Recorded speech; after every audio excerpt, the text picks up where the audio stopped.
Good afternoon all of you students. आज हम लोग पर्यावरण अध्ययन का शिक्षण शास्त्र आज का विषय है, ये पढ़ेंगे। ये डीएलएड फर्स्ट ईयर और सब्जेक्ट कोड है F10 यूनिट 4। आज का टॉपिक है पर्यावरण अध्ययन की कक्षा में शिक्षक की भूमिका पर प्रकाश डालें। आज का टॉपिक है तो पर्यावरण के बारे में हम लोग पहले से जानते आ रहे हैं, आज से नहीं कि बहुत पहले से। तो इसमें शिक्षक की भूमिका क्या होनी चाहिए और पर्यावरण अध्ययन क्योंकि मानव जीवन के लिए एक बहुत महत्वपूर्ण है और बिना पर्यावरण के इस पृथ्वी पर रहना काफ़ी मुश्किल है। अगर वातावरण नहीं रहेगा तो क्या हम लोग नहीं रह पाएंगे। तो इस पृथ्वी पर जितने भी बाहरी आवरण है वही पर्यावरण है और इसमें शिक्षक की कक्षा कक्ष में भूमिका क्या होती है, इसके बारे में हम लोग विस्तार से अध्ययन करेंगे। क्योंकि कक्षा कक्ष में एक शिक्षक के दिशा निर्देश में ही पर्यावरण के बारे में बच्चों को बताया जाता है। अब प्रारंभिक विद्यालय हो, प्राथमिक विद्यालय या मध्य विद्यालय हो या हायर सेकेंडरी विद्यालय हो या महाविद्यालय हो, सभी में एक शिक्षक के द्वारा बच्चों को शिक्षा दिया जाता है। और जब हम छोटे बच्चों से ही जब पर्यावरण के बारे में बताएंगे तो अब वह धीरे धीरे आगे बढ़ेगा, तो वह विस्तृत रूप में उसको शोध रिसर्च उसके बारे में करने लगेगा और नए नए चीज़ों की उसमें जानकारी होने लगेगी। तो इसमें एक शिक्षक के द्वारा ही यह कार्य कुशल रूप से हो सकता है। तो किसी भी शिक्षण संस्थान में आवश्यकता उत्तम एवं कुशल नेतृत्व का होता है। तो शैक्षिक नेतृत्व शिक्षक के क्षेत्र में एक महत्वपूर्ण एवं सर्वश्रेष्ठ शक्ति के रूप में कार्य करता है। शैक्षिक नेतृत्व के अंतर्गत शिक्षक अधिगम का मतलब होता है सीखना, लर्निंग हेतु पर्यावरण निर्माता के रूप में यह मुख्य रूप से निम्नलिखित है। यानी हमारे पर्यावरण के क्षेत्र में शिक्षक का एक दायित्व बनता है कि सभी बच्चों को कक्षा कक्ष में एक अनुशासन के द्वारा उसे शिक्षित करें। अब उसका महत्व मुख्य रूप से निम्नलिखित है। तो महत्व में क्या क्या आता है, इसका पॉइंट मुख्य रूप से दिया गया है। तो 1 नंबर पॉइंट है शैक्षिक नीतियों के निर्धारण में सहाय। यानी जो भी पर्यावरण अध्ययन से रिलेटेड जो शिक्षा है उसको एक शिक्षक के द्वारा पाठ्यक्रम के द्वारा एक निर्धारित समय सीमा के अंदर वो निर्धारित किया जाता है कि पर्यावरण में क्या क्या चीज पढ़ना है। अब दूसरा नंबर पॉइंट है परिस्थितियों में परिवर्तन लाने में सहाय। यानी एक शिक्षक के साथ हर जगह बहुत सारे समस्याओं का सामना करना पड़ता है। तो अगर कक्षा कक्ष है उसमें भी शिक्षक है, बहुत सारे विद्यार्थी है, उसमें भी बहुत सारे परिस्थितियां हैं। तो एक कुशल नेतृत्व प्रशासक के द्वारा उसको गाइड किया जाता है, दिशा निर्देश दिया जाता है और उसके सामने जो परिस्थितियां होती है वह एक शिक्षक उसकी समस्या को समाधान करने में सहायक होता है। अब तीसरा नंबर एक पॉइंट है कर्मचारियों के व्यवहार और स्वभाव को जानने में सहायक। यानी जो हमारे कक्षा कक्ष विद्यालय है, प्रारंभिक विद्यालय, उसमें जो प्रशासनिक अधिकारी एक प्रचारक होता है, तो वह जितने भी उसके अंदर कर्मचारी रहता है वह उसको व्यवहार को बारे में वह जानकारी रखने में वह सहायक होता है और उसको विस्तृत रूप से वह जान लेता है कि वो कौन से कर्मचारी हमारा कैसा है कैसा नहीं है, उसके व्यवहार के बारे में वो जान जाता है। उसके बाद चौथा नंबर पॉइंट है शैक्षिक संसाधनों के समुचित उपयोग में सहायक। यानी जो भी कक्षा कक्ष और विद्यालय है उसमें क्या क्या साधन है उसके बारे में वह निर्णय लेता है। एक शिक्षक के मानते हैं, उदाहरण के लिए जैसे एक शिक्षक है कक्षा कक्ष में बोर्ड पर पढ़ाने आ रहा है तो उसके पास क्या है, व्हाइट बोर्ड की ब्लैक बोर्ड की आवश्यकता होती है या मार्कर की आवश्यकता होती है, इसे कॉटन पेस्ट एंड डस्टर की आवश्यकता होती है। तो क्या है उसके लिए वो जरूरी है। या विद्यालय में बच्चों को आने जाने के लिए संसाधनों की आवश्यकता होती है, ये सब उसके लिए अति आवश्यक है। उसके बाद 5 नंबर पॉइंट है शैक्षिक संगठन की रूपरेखा तैयार करना।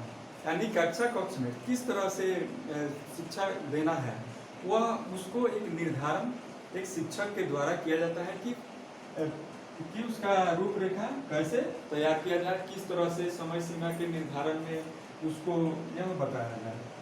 उसके बाद 6 नंबर पॉइंट है समस्त क्रियाओं का समायोजन करना, यानी जितने भी उसमें कार्यक्रम में क्रियाएं हो रही है वह बालक को समायोजन जैसे मानते हैं, कोई विशिष्ट बालक होते हैं, कोई समान बालक होते हैं, या कोई बिल्कुल ही विशिष्ट होते हैं, कम होते हैं, तो कुछ बच्चे उसको अपने आप में नहीं मिलाते हैं।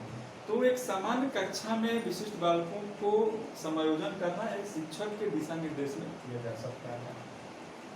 उसके बाद 8 नंबर पॉइंट है नवीन शोधों एवं प्रयोगों का प्रारंभ करना, यानी एक शिक्षक का दायित्व बनता है तरह तरह के नए नए चीज़ों का उसके बारे में शोध करना है या उसको तैयार करना है कि हम नया चीज़ कोई चीज़ अगर हासिल होती है तो उसे हम लोग देखना चाहते हैं, उसके बारे में इच्छुक होते हैं कि उसे हम कैसे जानें, कैसे सीखें, और उसको नया नया चीज़ को बारे में बच्चे भी उसको सोचते हैं कि क्या है कैसे है, उसके बारे में विस्तार से वो अध्ययन करना चाहते हैं। उसके बाद 9 नंबर पॉइंट है कर्मचारियों एवं प्रशासकों के बीच आपसी संबंध बनाए रखना, यानी एक शिक्षक का दायित्व बनता है कि सबके साथ अपने साथ मिल करके कोई भी कार्य करे, उसके साथ सहयोग और आपसी संबंध कायम रखे। उसके बाद है 9 नंबर पॉइंट सहयोगियों का मनोबल बढ़ाना, यानी हम सहयोगियों को किस प्रकार से मनोबल बढ़ाएंगे, उसको हम एक मनोबल बढ़ाने के लिए नए नए पुरस्कार या बच्चों को नए नए तरह के पुरस्कृत हम करते हैं। अब है पर्यावरण निर्माता के रूप में आवश्यकता, यानी एक शिक्षक की क्या क्या आवश्यकता होती है उसके लिए अत्यंत जरूरी होता है। तो हमारे लिए क्या क्या आवश्यकता है, तो आज के वर्तमान युग में शिक्षा के क्षेत्र में काफी बदलाव देखने को मिल रही है और शिक्षण संस्थान में भी वृद्धि हुई है।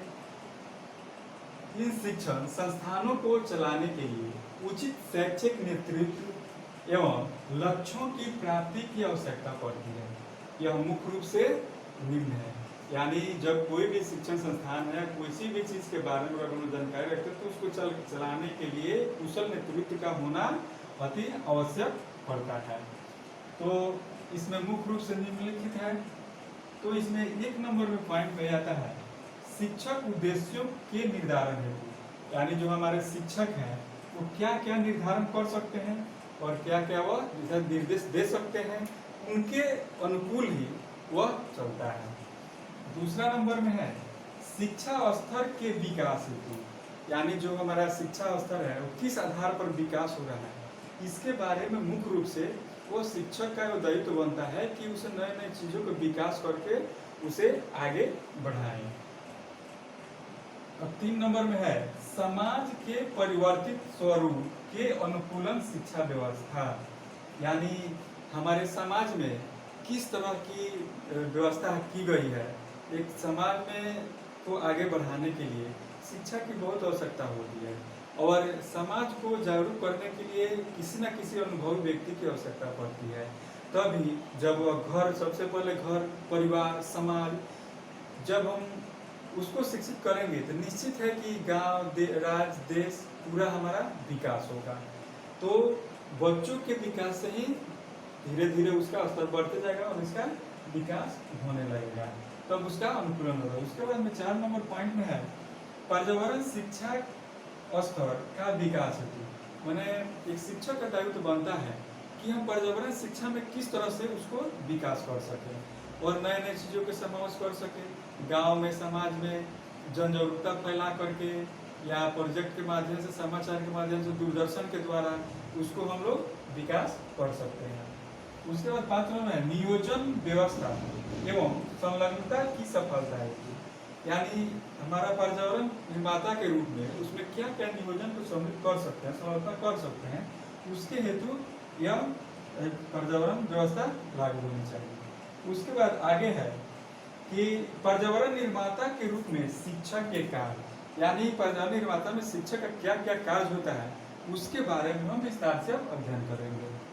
अब है पर्यावरण निर्माता के रूप में शिक्षक के कार्य, तो यानी किसी भी कार्य को संभालने के लिए शैक्षिक नेता को शैक्षिक संस्थानों के कार्य का ज्ञान होना अति आवश्यक होता है, तभी वह किसी कार्य को सुव्यवस्थित रूप से कर सकता है। इसी आधार पर सभी कार्य सम्मिलित किए जाते हैं जिसके द्वारा संस्थान को विकास हो सके। नेता द्वारा विशिष्ट कार्य करने से शैक्षिक नेतृत्व की क्षमता में वृद्धि होती है। अतः शैक्षिक नेतृत्व के द्वारा ही पर्यावरण के रूप में निम्न कार्य इस प्रकार से दिए गए हैं। तो अब पर्यावरण निर्माता के रूप में शिक्षक का जो कार्य होता है तो उसमें 1 नंबर पॉइंट में आता है निर्णय लेना, यानी शिक्षक की यह सबसे बड़ी अनुभव होती है कि निर्णय लेना, उचित समय पर निर्णय लेना चाहिए। जिस प्रकार से उदाहरण के लिए एक खेल के मैदान में कैप्टन की आवश्यकता होती है, ठीक उसी प्रकार से कक्षा कक्ष में शिक्षक की जरूरत होता है जो किसी भी कार्य को आसानी से निर्णय उचित समय पर ले सके। दूसरा में है संस्थान के नियमों का पालन करना, यानी जो भी संस्थान के नियम है एक समय निश्चित समय सीमा के अंदर ही वह नियम बनाया जाता है। जैसे पीरियड है, घंटी कब कब किसका है, वह उसके जो भी अनुकूलन है उसका वो पालन करता है। उसके बाद संस्थान में छात्रों का प्रवेश कराना, यानी विद्यालय में जब छात्र का नामांकन हो जाता है तो उसमें पर्यावरण से संबंधित उसी समय से उसको, जैसे प्रारंभिक विद्यालय है 3 क्लास से ऊपर भी पर्यावरण शिक्षा देना प्रारंभ कर देना चाहिए। ऐसे तो छोटे बच्चों को भी 1 to 5 प्ले स्कूल में भी धीरे धीरे दिया जाता है। अब 4 नंबर पॉइंट है संस्थान के लक्ष्यों की प्राप्ति हेतु, यानी संस्थान को विकास के लिए किन किन चीज़ों की आवश्यकता होती है उस चीज को लाना। 5 नंबर में है द्वितीय कार्य में कुशलता लाना, यानी जो पहले कार्य हो चुके हैं या होने वाले हैं उसमें आसानी से हो सके, यानी सरल से सरल हो सके ताकि उसमें कुशल पूर्वक किया जा सके। अब है 6 नंबर में संस्थान के विकास में सहायक, यानी संस्थान को विकास किस प्रकार से हो रहा है, धीरे धीरे किसी चीज़ को विकास होता है। एक उदाहरण के लिए हम छोटे बच्चों के लिए तो उसमें भी धीरे धीरे विकास होता है, ठीक उसी प्रकार से इसमें भी एक धीरे धीरे विकास होता है। अब शिक्षक के कार्य को महत्वपूर्ण बनाने के लिए एक विद्वान है जिनका नाम है कुंच एवं ओ'डोनेल। ये जो है शिक्षक के कार्य को महत्वपूर्ण बनाने के लिए कुंच एवं ओ'डोनेल ने निम्न नियम बताए हैं जो इस प्रकार से है। बच्चों इसे जहाँ भी देखो तो इसे फिर इसको समझाया जाएगा या बताया जाएगा, और इसे आप लोग चाहेंगे तो नोटबुक में नोट भी कर सकते हैं। अब यहाँ जो इसका नियम बताया गया है और इसके बारे में हम लोग जानेंगे। अब है निर्देशन और नेतृत्व का सिद्धांत। तो निर्देशन यानी गाइडेंस, नेतृत्व माने किसी जैसे क्लास में कोई मॉनिटर है, कक्षा को कोई शिक्षक नहीं रहता है तो वो मॉनिटर उसका देख रेख करता है, नेतृत्व करता है, तो वहीं उसको दिशा निर्देश देता है। वही निर्देशन और नेतृत्व का सिद्धांत। दूसरा नंबर में है प्रत्यक्ष पर्यवेक्षण का सिद्धांत। 3 नंबर में है उद्देश्यों की सामंजस्यता का सिद्धांत। 4 नंबर में अभिप्रेरणा का सिद्धांत, मोडिफिकेशन। 5 में है आदेश की एकता का सिद्धांत। 6 में है नियंत्रण का विस्तार का सिद्धांत, यानी नियंत्रण का विस्तार का सिद्धांत किसी भी कार्य को करने के लिए किसी न किसी के दिशा निर्देश में ही किया जाता है ताकि वह पूर्ण सुचारू रूप से कर सके। अब है अधिगम, सीखने हेतु पर्यावरण निर्माता के रूप में शिक्षक के सामने प्रमुख समस्याएं, यानी हमारे पर्यावरण अध्ययन में क्या क्या समस्याएं एक शिक्षक के सामने हो सकती है। समस्या तो हर जगह है, हर किसी के साथ है, उसको बहुत सावधानी से करना पड़ता है। कोई भी शिक्षक हो चाहे कोई भी व्यक्ति हो, कोई भी कार्य अपने सावधानी के अनुसार ही करें। तो अब उसमें है शिक्षा के साथ क्या क्या सावधानी हो सकती है। तो राज्य शैक्षिक नीतियों का अभाव, यानी राज्य में जो भी कोई कार्य हो रहा है उसमें भी वो शिक्षा विभाग पर उसका दबाव रहता है। उसके बाद है राष्ट्रीय शैक्षिक नीतियों का अभाव, यानी हमारे देश में राष्ट्रीय हो, राज्य स्तरीय हो, अंतर्राष्ट्रीय हो, सब जगह किसी न किसी अधिकारी का उस पर दबाव बना रहता है। उसके बाद है राजनीतिक दबाव का होना, यानी शिक्षक संस्थान हो या घर समाज कहीं भी हो, हर जगह नेता अपना राजनीतिक दबाव बनाए रखते हैं। उसके बाद है 4 नंबर में संस्थागत हिस्सा का होना, यानी कोई भी संस्थान में कोई अगर कार्य करता है तो वहाँ पर निश्चित है कोई आगे बढ़ता है तो उसको पीछे खींचने के लिए बहुत सारे लोग होते हैं, उससे जलते हैं। कक्षा कक्ष में अगर कोई तेज विद्यार्थी होता है तो जो कमजोर विद्यार्थी होता है उसे डिस्टर्ब करना चाहते हैं, तो उसमें भी इससे होती है। ये तो हर जगह है। 5 नंबर में है शिक्षा अधिकारियों का दबाव, यानी किसी भी शिक्षण संस्थान में या कोई भी कार्य हो उसमें उसके अधिकारियों का दबाव जरूर रहता है ताकि वह उसके दबाव में रह करके कार्य कर सके। उसके बाद है 6 नंबर संसाधनों का अभाव।